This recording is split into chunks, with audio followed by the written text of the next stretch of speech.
Between 1985 and 2012, the Great Barrier Reef lost half its living coral. Not half its geographic area, half its life. Average hard coral cover dropped from 28% to 13.8% across more than 2,200 surveys spanning 214 reefs. That is the most thoroughly documented marine collapse in modern ecology. Tropical cyclones were responsible for 48% of that decline. Thermal bleaching caused 10, and a single species of native starfish, the crown-of-thorns, drove 42% of the total loss. Without it, the reef would have generated a net gain of nearly 1% per year, absorbing the damage from storms and bleaching and still expanding. The starfish erased that margin entirely. Australia's response, when it finally worked, came down to a 10 milliliter injection of livestock bile delivered through a needle thinner than a ballpoint pen refill, one shot per animal. But the injection was the easy part. The breakthrough that turned a losing war into a measurable recovery had almost nothing to do with chemistry. It had to do with figuring out which starfish to kill and where. Under normal conditions, the crown-of-thorns starfish is part of the reef. It has been for at least 3,000 years, existing at densities of roughly one animal per hectare. At those numbers, it performs a function. It preferentially eats the fastest growing corals, clearing space for slower, more diverse species to establish. A natural pruning mechanism. The problem begins when the population tips, and once it does, the animal's biology stops looking like a component of the system and starts reading like a set of specifications for something purpose-built to take one apart. An adult crown of thorns can span 80 centimeters across. It carries up to 21 arms, each armored with thousands of venomous spines capable of causing severe pain, tissue swelling, and anaphylactic shock. It feeds by pushing its stomach out through its mouth, spreading the organ directly across the surface of living coral, and secreting enzymes that dissolve the tissue on contact. The starfish absorbs the resulting liquid and moves on, leaving behind a perfectly white calcium skeleton, stripped of everything alive. Within weeks, algae colonize the bare surface, and the three-dimensional structure, the branches, overhangs, and crevices that shelter fish, invertebrates, and juvenile corals, collapses into flat rubble. A single animal consumes up to 12 square meters of living coral per year. The reproductive output matches the destruction. One female releases up to 60 million eggs in a single spawning season. The larvae drift in open water for up to 40 days, traveling over 200 kilometers on ocean currents. When they finally settle onto the reef, they disappear. Juvenile crown of thorns spend 13 to 15 months hiding inside the reef's crevices, feeding on algae, completely invisible to any surveillance method. They only switch to eating coral once they reach roughly 8 millimeters in diameter. By the time anyone detects them, they have been building numbers inside the reef structure for 2 years. This is what makes the starfish so difficult to fight. The adults are visible. The feeding scars are obvious, stark white patches on living reef.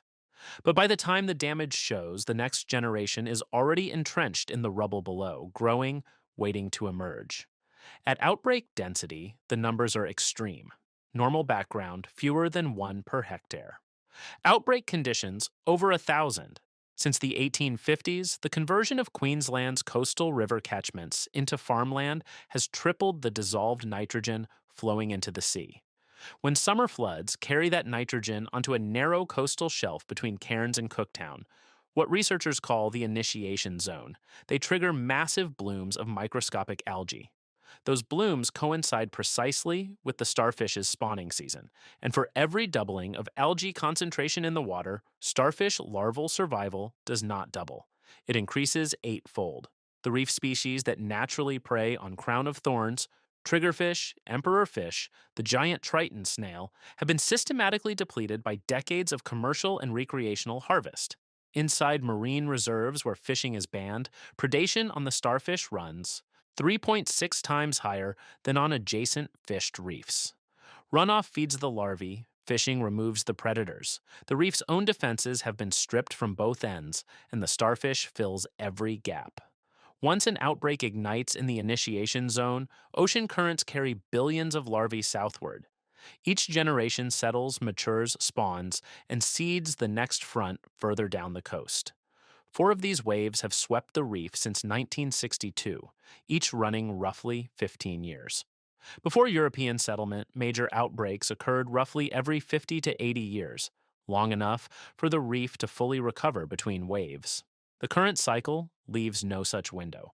The third wave, largely unmanaged, produced a 37% decline in coral cover across the Townsville sector alone. That number is the baseline against which everything that follows gets measured. The crown-of-thorns was not merely eating coral, it was consuming the reef's capacity to recover from everything else. Every cyclone, every bleaching event, every hectare it stripped was a hectare that could not regenerate when the next disturbance arrived. The first human response in the 1960s was to cut the starfish in half underwater with knives and leave the pieces on the seafloor. Crown-of-thorns regenerate. Sever one through the central disc, and the halves regrow into two complete organisms. The control teams were doubling the population. Chemical injection replaced the knives. Copper sulfate killed the starfish, but the chemical leaked into the surrounding water as the carcass decayed, poisoning the coral it was supposed to protect. Abandoned. The replacement was sodium bisulfate, swimming pool acid. It worked, degraded quickly, and didn't poison the reef. But it required 10 to 25 separate injections per starfish, spaced centimeters apart around the central disc, totaling roughly 180 milliliters of solution per kill. A diver had to hook the venomous animal off the coral, hold it in open water, administer every shot, and return it to the seafloor. 50 animals per 35-minute dive. Against millions of starfish spread across 344,000 square kilometers, the arithmetic was impossible. The single-shot breakthrough came from researchers at James Cook University. Bile salts, digestive compounds extracted from livestock gallbladders, are completely alien to starfish biology. 10 milliliters injected into the base of a single arm triggers a catastrophic immune collapse. The animal's own internal pumping system circulates the compound through its body. Death within 24 hours. No extraction needed. The diver injects through the spines with a pneumatic gun mounted on a long rod and moves immediately to the next target. Efficiency rose tenfold. Early field trials surfaced an immediate complication. When researchers tested concentrated acid to speed the kill, mortality rates paradoxically dropped. The starfish were amputating the injected arm. If the chemical hit too hard or too fast, the animal's connective tissue dissolved at a preformed breaking point, severing the limb before the dose could circulate. The arm died. The starfish escaped and regenerated. Protocol had to be recalibrated. Dilute solution, slow delivery, precise angle into the hydraulic organs at the arm base. Just lethal enough to spread through the system before the nervous system could trigger the amputation reflex. The needle itself had to shrink from the old 4 mm agricultural bore to a 16 gauge, roughly 1.3 millimeters wide, so the starfish's tissue sealed around the puncture and trapped the chemical inside.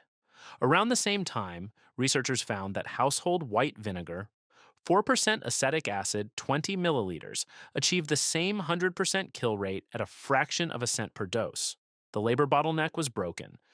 For the first time in 6 decades, human effort could mathematically outpace the starfish's feeding rate on any individual reef. But even at 1,000 kills per diver per day, 6 vessels could not cover 3,000 reefs.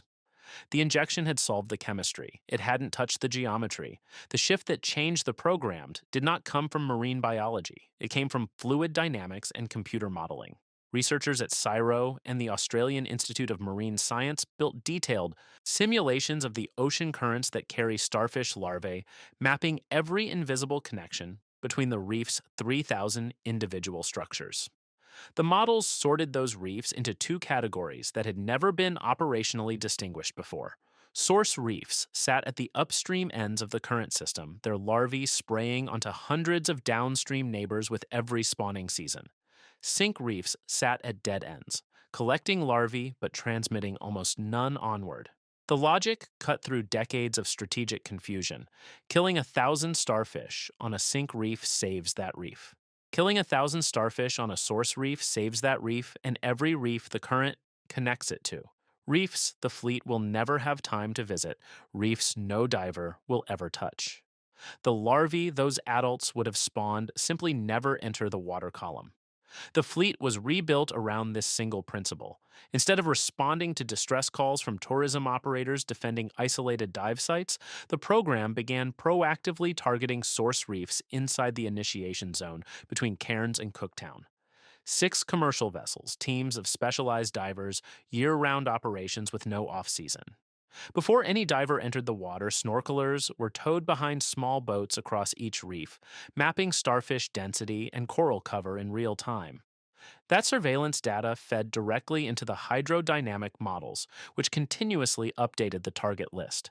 Reefs still seeding larvae downstream were prioritized. Reefs already suppressed below the breeding threshold were left to recover on their own. The fleet has run continuously, operating year round across hundreds of priority reefs, but the fix created a new problem. Vinegar, the cheap, universally accessible method that remote Pacific communities depend on because bile salts cost over $900 for a 250-gram container in some island nations, kills the starfish slowly. Slowly enough that in 70% of cases, injected males spawn before they die. They release sperm into the water column, which can trigger surrounding females to release their eggs in response. The act of killing the pest was seeding the next generation of the outbreak.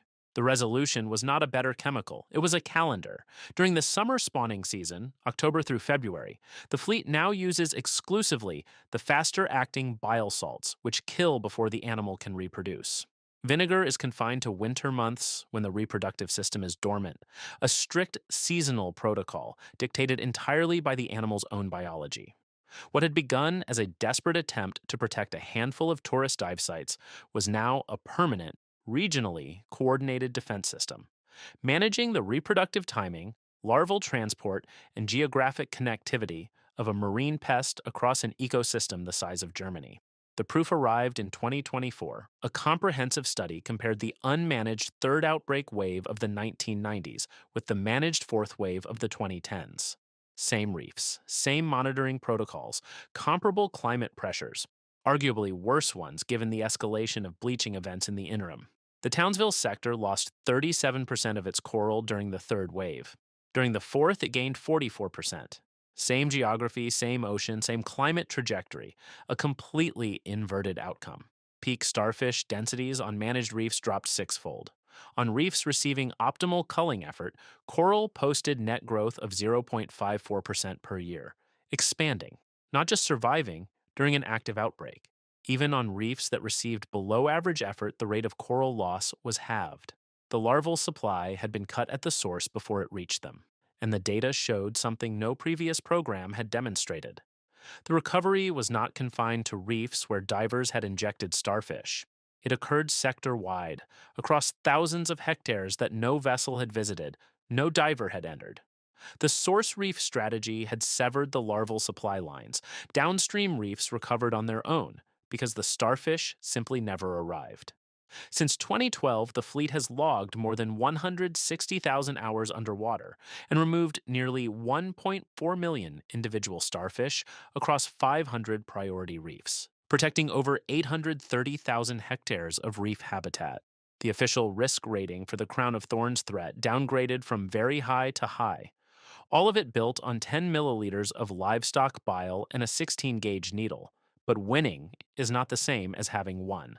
A fifth outbreak wave has been detected in the northern initiation zone.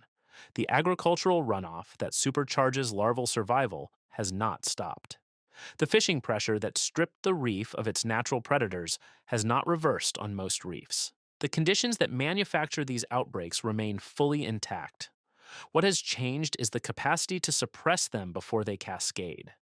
The program costs roughly 20 million Australian dollars per year. It requires 6 vessels, over 140 personnel, and continuous operations across every season. There is no end date. There is no cure. There is a permanent defense line that must hold as long as the reef exists. Every year the program doesn't run, the initiation zone produces a new crop of larvae. Every year the fleet does run, that crop is suppressed before it can seed the downstream reefs. Remove the intervention and the outbreak cycle returns to its unmanaged frequency. One catastrophic wave every 15 years, each one stripping the coral the previous decade spent rebuilding. To put that cost in proportion, the reef generates $6.4 billion in annual tourism revenue and supports 64,000 jobs. The cost of artificially restoring the coral this program has protected, using current laboratory coral breeding methods, would run into the hundreds of billions. 20 million a year is not an expense. It is the smallest load-bearing line item in the country's environmental budget. Australia is winning a battle it will never finish fighting. The reef requires permanent defense, not because the strategy has failed, but because the conditions that create the threat is durable as the reef itself. And the margin between a reef that recovers and a reef that collapses is held right now by 6 boats, 100 divers, and 10 milliliters of bile delivered through a needle no wider than a pencil lead. The crown-of-thorns starfish is not an invader. It is a native species doing what its biology dictates, on the same reef it has occupied for millennia. The outbreaks are not a malfunction of the animal, they are the consequence of what was built around it. The nitrogen flowing off farmland, the predators stripped from the food web, the compressed cycle that gives the reef no time to heal between waves. All of it traces back to decisions made on land by people who never connected agricultural runoff to starfish larvae on a narrow continental shelf. The defense does not undo those decisions, it compensates for them continuously, permanently, because the reef can no longer regulate itself. And it will need to keep compensating for as long as the conditions that created the problem remain in place, which, for now, is forever.